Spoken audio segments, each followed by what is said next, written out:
Hi everyone. ఈ వీడియోలో ఎఫ్ఐస్ యొక్క మనీ ఫ్లో పాజిటివా నెగిటివా మంత్లీ వైజే కాదు, మనం ఫోర్ట్ నైట్లీ కూడా చెక్ చేసుకోవచ్చు. మనం ఏదైతే ఎన్ఎస్ ఇండియాలో డైలీ ఎఫ్ఐ డిఐస్ యాక్టివిటీ చూస్తామో అది ప్రొవిజనల్ డేటా అని ఆ కిందనే మెన్షన్ చేసి ఉంటుంది. మనకి ఫైనల్ ఫిగర్స్ ఎక్కడి నుంచి అఫీషియల్గా తెలుసుకోవచ్చు. మనకి ఈ డేటా ఎలా ఉపయోగపడుతుంది అంటే ఏ సెక్టర్లో బయింగ్ జరిగింది, ఏ సెక్టర్లో సెల్లింగ్ జరిగింది అని తెలుసుకోవచ్చు. ఈ వీడియోని చివరి వరకు చూడండి. మీ లెర్నింగ్కి చాలా ఉపయోగపడుతుందని నేను అనుకుంటున్నాను.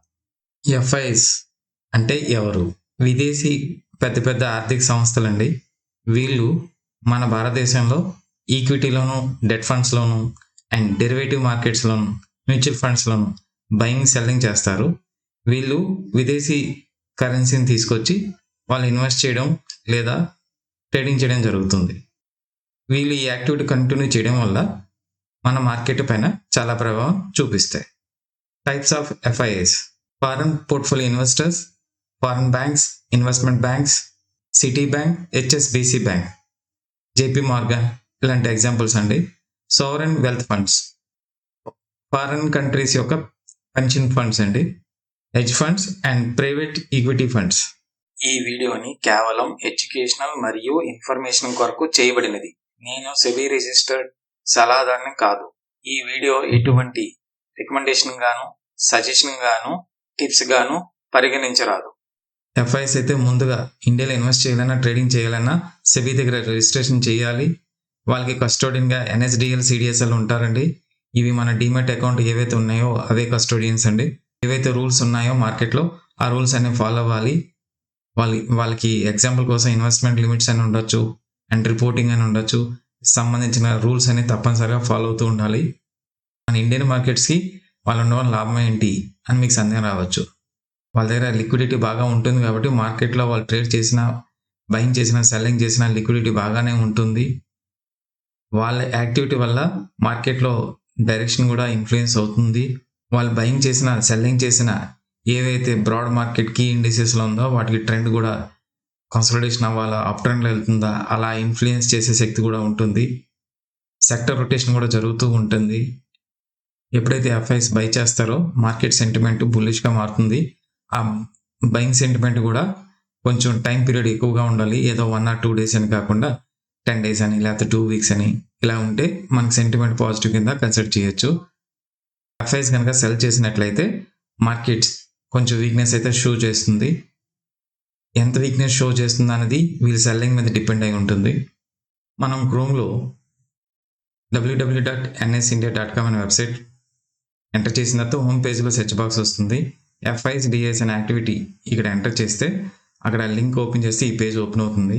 ఈ పేజ్లో ఎన్ఈసిలో డిఐస్ను ఎఫ్ఐస్ ఎంత బయింగ్ జరిగింది ఏంటనే విషయం తెలుస్తుంది.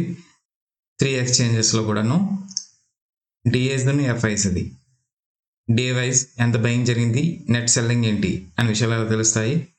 ఇదే పేజీలో ఇక్కడ ఉందండి ప్రొవిజనల్ సబ్జెక్ట్ టు చేంజ్. అంటే ఇదే డేటా అయితే మనం చూస్తున్నామో ఈ డైలీ డేటా, ఇది ప్రొవిజనల్ అని ఇక్కడ మెన్షన్ చేసి ఉంది. మరి ఫైనల్ డేటా కోసం మనం ఎక్కడ చేయాలండి? ఇక 2 లింక్స్ ఉన్నాయి. ఇది ఒకటి ఎన్ఎస్డిఎల్ది, ఒకటి సిడిఎస్ఎల్ది. మనం ఈ లింక్ని క్లిక్ చేసినట్లయితే ఎన్ఎస్డిఎల్ పేజ్కి యాక్సెస్ అడుగుతుంది. ఓకే ఎంటర్ చేయండి. అప్పుడు మీకు ఈ పేజ్ ఈ విధంగా ఓపెన్ అవుతుంది.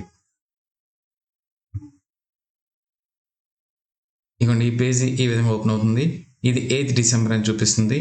ఈ పేజ్ చాలా పెద్దది, మీకు 2 స్క్రీన్ షాట్ కింద చూపిస్తున్నాను. ఇది ఫస్ట్ది, దీని కిందది నెక్స్ట్ వస్తుంది. ఇందులో ఇక్కడ ఈక్విటీ సెగ్మెంట్ అని ఉంటుంది.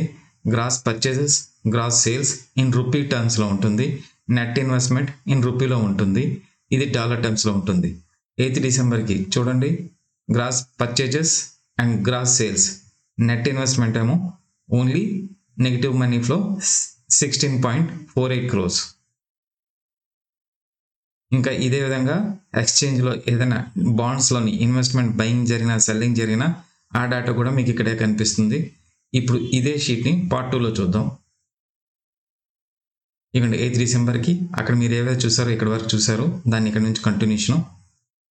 ఇక్కడ చూడండి, ఇది 8th Decemberకి నెట్ ఆన్ నెట్ ఇక్కడేమో బయింగ్ జరిగింది, ఇదేమో గ్రాస్ సెల్లింగ్ జరిగింది. నెట్ ఏమో ఇక్కడ నెగిటివ్ ఫ్లో అని చూపిస్తుంది.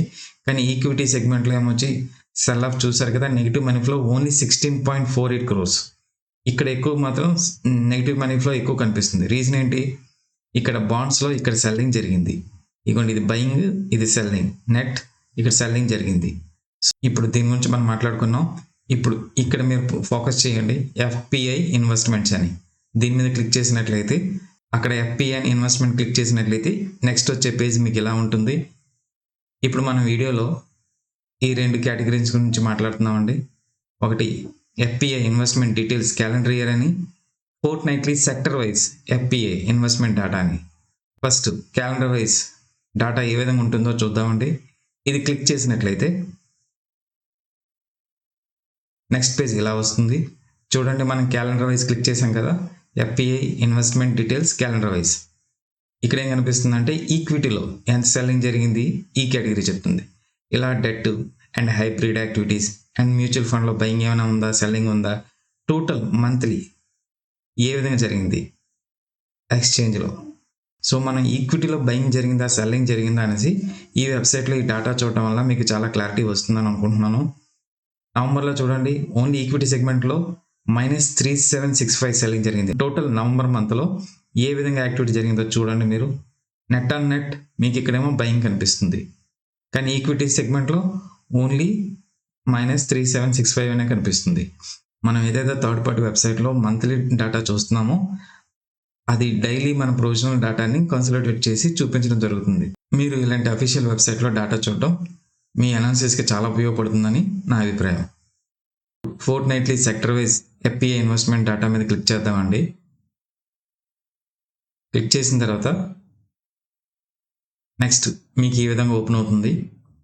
ఇందులో మీకు డ్రాప్ డౌన్ బాక్స్ ఓపెన్ అవుతుంది. ఇక్కడ ఈ డేటా ఏమో ఫోర్ట్ నైట్లీ ఎవ్రీ 15 డేస్కి ఓపెన్ అవుతుంది. ఫస్ట్ ఆఫ్ మంత్ నుంచి 15th వరకు ఒక పార్ట్ కింద గాను, 16th నుంచి మంత్ ఎండ్ వరకు సెకండ్ పార్ట్ గాను. ప్రతి పార్ట్ కూడా మీకు అప్రాక్సిమేట్లీ 4-5 డేస్ తర్వాత మీకు ఇక్కడ కనిపిస్తుంది. ఈ డ్రాప్ డౌన్ మీద క్లిక్ చేస్తే మీకు ఈ విధంగా ఓపెన్ అవుతుంది. ఏ ఫోర్ట్ నైట్లీ డేటా కావాలో ఆ డేటా డేట్ సెలెక్ట్ చేయండి. వ్యూ రిపోర్ట్ మీద క్లిక్ చేయండి. క్లిక్ చేసిన వెంటనే HTML ఫార్మాట్లో ఒక పెద్ద డేటా టేబుల్ ఓపెన్ అవుతుందండి. ఈ విధంగా ఈ పేజ్ ఓపెన్ అవుతుంది. మీరు చూడవచ్చు ఎంత పెద్ద టేబుల్. ఈ టేబుల్ ఏమో HTML ఫార్మాట్లో ఉంటుంది. ఈ కిందను కూడా చూడొచ్చు. ఇవి కూడా చాలా ఇంపార్టెంట్ ఇన్ఫర్మేషన్ అండి.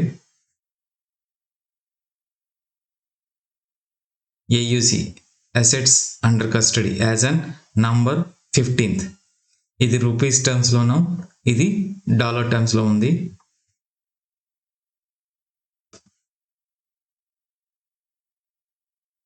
ఇక్కడ next net investment November 1st నుంచి 15th November వరకు నెట్ ఇన్వెస్ట్మెంట్ ఎక్కడ జరిగింది చూడండి. మనకు కావాల్సిన సెగ్మెంట్ ఈక్విటీ ఇది rupees. First net investment 1st November నుంచి 15th వరకు చెక్ చేసుకోవాలి. ఇన్ రూపీ టర్మ్స్లో చెక్ చేయండి, డాలర్ టర్మ్స్లో కాదు. ఇన్ రూపీ టర్మ్స్లో ఈక్విటీ అని ఉంటుంది. ఈ కాలం మనకు కావాలి. ఈ కాలం ఏం చెప్తుందంటే 1st November నుంచి 15th November వరకు లెఫ్ట్ సైడ్ చూసారు కదండి, సెక్టర్స్ ఉన్నాయి. ఏ సెక్టర్లో బయింగ్ జరిగిందా, సెల్లింగ్ జరిగిందని ఈ కాలం చెప్తుంది.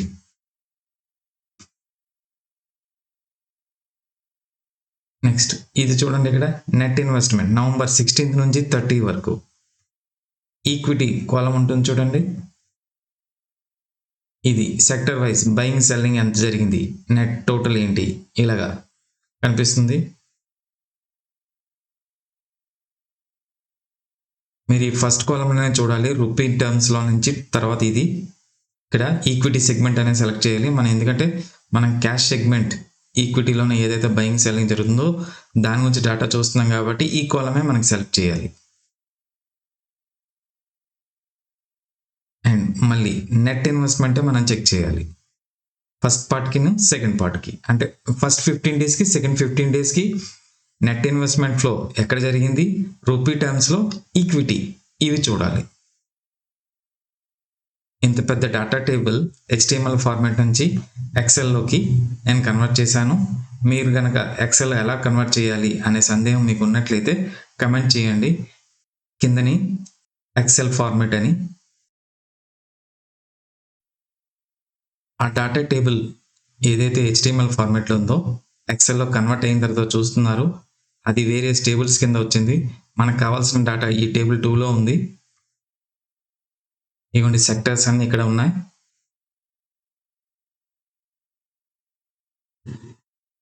కావాల్సిన డీటెయిల్స్ అండి. Net investment November 1st to 15th. ఇందులో రూపీ టర్మ్స్లో కావాలి అండ్ ఈక్విటీ కావాలి. ఇది ఈ విధంగా ఇది ఒక కాలం, అనగా ఇది అప్రాక్సిమేట్లీ ఏఎం ఉంటుంది. మీరు చెక్ చేసుకోండి ఎప్పుడును.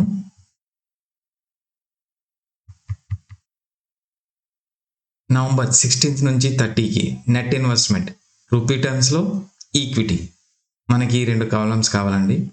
సెక్టర్ వైజ్ నవంబర్ 1st నుంచి 15th వరకు అండ్ నవంబర్ 16th నుంచి 30 వరకు నెట్ ఇన్వెస్ట్మెంట్ ఈక్విటీ సెగ్మెంట్లో rupees wise data copy paste చేశానండి. మనకు కావాల్సిన డేటా ఈ విధంగా వచ్చింది.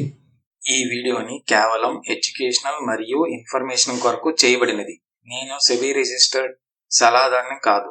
ఈ వీడియో ఎటువంటి రికమెండేషన్ గాను, సజెషన్ గాను, టిప్స్ గాను పరిగణించరాదు. ఏవైతే గ్రీన్లో మీకు కనిపిస్తున్నాయో ఇది నవంబర్ 1st నుంచి 15కి డేటా అండి. ఎక్కడైతే ఏ సెక్టర్లో అయితే బయింగ్ జరిగిందో ఆ సెక్టర్లో గ్రీన్ కింద గాను, ఏ సెక్టర్లో అయితే సెల్లింగ్ జరిగిందో అక్కడ రెడ్ కలర్ గాను నెగిటివ్ మనీ ఫ్లో సెల్లింగ్ జరిగింది. ఇది నవంబర్ 16th నుంచి 30 వరకు అండి. ఎగ్జాంపుల్ కోసం చూసుకుంటే క్యాపిటల్ గూడ్స్లో నవంబర్ మంత్లో ఫుల్గా బయింగ్ జరిగింది. కన్జ్యూమర్ డ్యూరబుల్స్లో ఫస్ట్ 15 days సెల్లింగ్ జరిగింది, సెకండ్ 15 daysకి బయింగ్ జరిగింది. ఇలాగ మీరు డిఫరెన్షియేషన్ చూసుకోవచ్చు. మీరు పూర్తిగా నవంబర్లో మంత్లో చూసుకున్నట్లయితే ఆయిల్ అండ్ గ్యాస్ సెగ్మెంట్లో full month on month buying బాగా జరిగింది. టెలికమ్యూనికేషన్లో కూడా బయింగ్ బాగా జరిగింది. అదర్స్ అనే సెక్టర్లో కూడా బాగా బయింగ్ జరిగింది. ఫస్ట్ హాఫ్లో అదర్స్లో బాగా బయింగ్ జరిగింది, 2 దాంట్లో నార్మల్ బయింగ్ జరిగింది. సెల్ ఆఫ్ గురించి మాట్లాడుకుంటే FMCGలో సెల్ ఆఫ్ బాగా జరిగింది అండ్ ఫైనాన్షియల్ సర్వీస్లో సెల్ ఆఫ్ బాగా జరిగింది. అంటే ఈ విధంగా మనం డేటా చూసుకున్నట్లయితే తెలుస్తూ ఉంటుంది. కన్జ్యూమర్ సర్వీస్లో కూడా సెల్లింగ్ బాగా జరిగింది. అంటే కొన్ని సెక్టర్లో బయింగ్ బాగా జరిగింది, కొన్ని సెక్టర్లో సెల్లింగ్ బాగా జరిగింది. సో మీకు డేటా చూడగానే మీకు అర్థమవుతుంది ఎక్కడ బయింగ్ జరిగింది, ఎక్కడ సెల్లింగ్ జరిగింది. ఈ విధంగా FPIS యొక్క సెక్టర్ వైజ్ ఇన్వెస్ట్మెంట్ డేటా తెలియడం వల్ల మీకు సెల్లింగ్ ప్రెషర్ ఎక్కడుంది, బయింగ్ ప్రెషర్ ఎక్కడుంది అన్న క్లారిటీ వస్తుంది. సో మీరు వాచ్ లిస్ట్ కోసం ఈ డేటా కూడా చాలా ఉపయోగపడుతుందని నేను అనుకుంటున్నాను.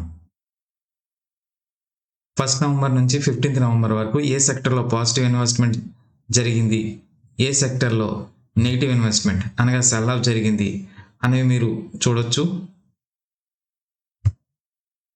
16th నవంబర్ టు 30 నవంబర్ ఏ సెక్టర్లో పాజిటివ్ ఇన్వెస్ట్మెంట్ జరిగింది FIs నుంచి, ఏ సెక్టర్లో FIs నుంచి సెల్ ఆఫ్ జరిగింది.